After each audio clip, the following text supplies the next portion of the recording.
Hola Viri, ¿cómo andamos? Espero que todo bien. Te voy a explicar aquí los temas que seguían. Hacemos un pequeño repasado de lo que habíamos visto en encapsulamiento. Simplemente es un modificador de acceso, ¿te acuerdas? Lo habíamos visto a través de modificadores públicos, privados, private, o protected, que son los protegidos, ¿vale? Acuérdate que aquellos que son privados solo los podemos modificar a través de los objetos públicos de la clase. Recordando que, por ejemplo, nosotros tenemos aquí nuestra clase cuenta bancaria. Y tenemos que nuestros atributos privados, en este caso es el titular, que es de tipo string, y saldo, que es de tipo double, ¿no? Pero ¿cómo accedemos a ellos? A través de métodos que se van a encontrar dentro de un atributo público, ¿vale? Entonces recuerda definir primero tu constructor, en este caso el que permite inicializar la clase, cuenta bancaria con cada uno de sus atributos. Y después tenemos, por ejemplo, aquí el método para depositar dinero en la cuenta, donde tenemos voy a depositar, etcétera, recordando que es un método donde tenemos entradas y no tenemos una salida, ¿no? En esta parte, si te fijas aquí, saldo es más igual a la cantidad, se está modificando la cantidad, es decir, que cuando nosotros estamos modificando el saldo, se están cambiando atributos privados, entonces accedemos por medio de métodos que son públicos a atributos privados de una cierta clase, en este caso de mi clase cuenta bancaria. ¿Ok? Simplemente entonces recuerda que cada vez que nosotros hablamos del encapsulamiento, hablamos solamente del manejo de atributos privados, públicos y protegidos. Los protegidos los veremos después cuando veamos clases virtuales. Entonces, fíjate, tenemos, pues bueno, esta parte te había pedido este trabajo, no recuerdo si lo has hecho. Si no, por favor, ayúdame a completarlo. Es crear una clase empleado con atributos nombre, puesto y sueldo y que el sueldo sea un atributo privado. Y vamos a tener un método para modificarlo, en este caso set sueldo, que es para ajustar el sueldo inicial, y el de mostrarlo. Entonces, la parte de mostrar y de fijar, set, ¿vale? Lo vamos a hacer por medio de este tipo de métodos. A través, recuerda, estos métodos deben de ser públicos. Y en este caso, tus datos como nombre, puesto y sueldo tienen que ser atributos privados de la clase. ¿Ok? Eso es lo que habíamos visto la clase pasada. Si no hiciste el código, por favor, te lo pido que lo hagas.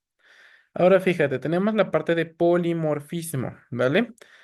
Poli significa mucho del griego poli, muchos, polipolis, ¿no? Tenemos después la parte de morfo. Morfo significa forma, entonces polimorfismo significa muchas formas, ¿vale? Quiere decir que te puedes presentar en distintas formas una cierta parte, ¿vale?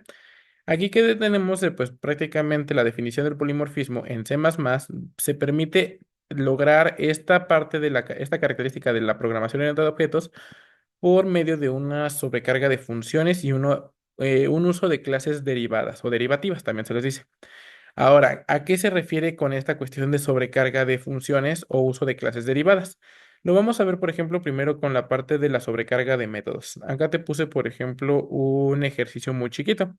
Si te fijas otra vez, en la línea uno tenemos nuestro include IOStream, nuestra librería genérica, using namespace std, el del estéreo, ¿vale? En este caso, ahora tenemos antes una clase, la clase operación. ¿Vale? Y fíjate, tenemos aquí public, todos son atributos públicos, ¿ya te fijaste? Aquí ya no definí ningún privado, no encapsulé nada, ¿ok? Ahora, en la línea 6 tenemos una sobrecarga de métodos para sumar tanto enteros como dos números flotantes.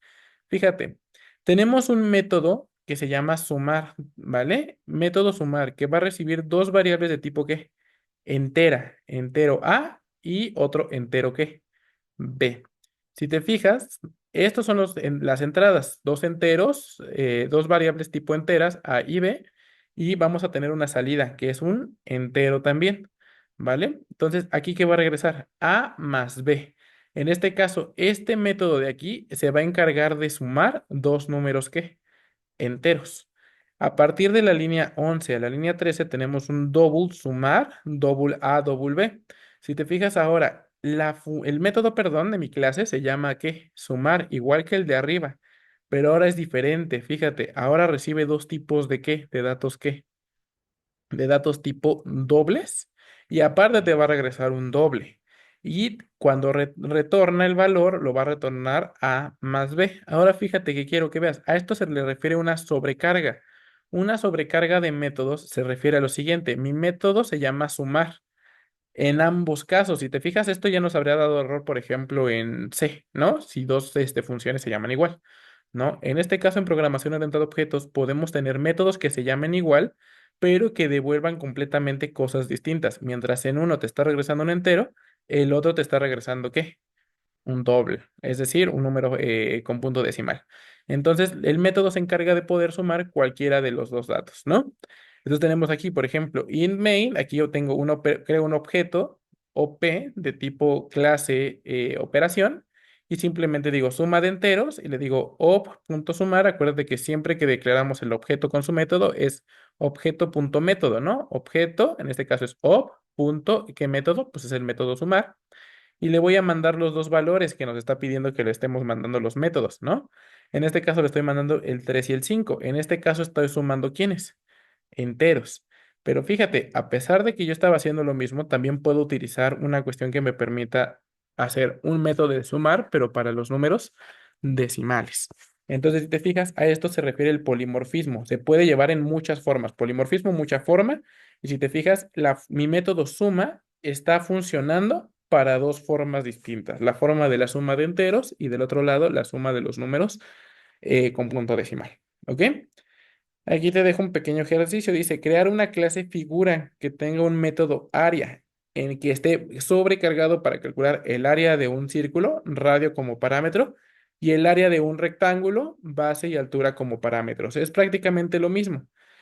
Tu función se va a llamar simplemente, bueno, tu función, tu método de la clase se va a llamar área, ¿vale? Simplemente va a recibir cosas distintas. Uno te va a recibir base y altura, mientras que el otro te va a recibir solamente el radio para hacer el cálculo del área, ¿vale? Entonces, no importa lo que te mande el usuario, tú, dentro de tu función o de tu método área, tú tendrías que ser capaz de poder hacer esta parte, ¿vale? Te voy a pedir también que por favor me crees este programa y me lo mandes para que no haya ningún problema, ¿vale? Ahora, ya vamos a terminar una cuestión muy sencillita, que es la parte del concepto de la herencia en C++. Entonces, la herencia, pues como lo habíamos platicado hace mucho tiempo, ¿te acuerdas que dijimos, bueno, tus padres te heredan, no sé, deudas o un carro o la casa, ¿no? Vamos a pensar. Entonces, pues como tal, la herencia va a ser un mecanismo de programación que nos va a permitir crear nuevas clases basadas en clases existentes. ¿Estamos de acuerdo? Por ejemplo, si tú dices, bueno, tú tienes ciertas características de tu padre o de tu madre, entonces lo mismo, las clases que creen nuevas van a tener atributos o características similares a las clases que ya estaban definidas con anterioridad. Entonces, por ejemplo, la clase nueva se le llama clase llamada clase derivada o también subclase. Y esta va a heredar los atributos o métodos de la clase base, también conocida como superclase o clase padre. Eso es lo que habíamos visto, los hijos heredan de sus padres. En esta parte, pues, por ejemplo, aquí tenemos una sintaxis básica de herencia en C++. No vamos a ver más, simplemente quiero que entendamos por esta parte. Fíjate, por ejemplo, tenemos clase, class y tenemos clase base, creamos, y sus atributos, por ejemplo, public, y tenemos sus atributos y métodos de la clase base.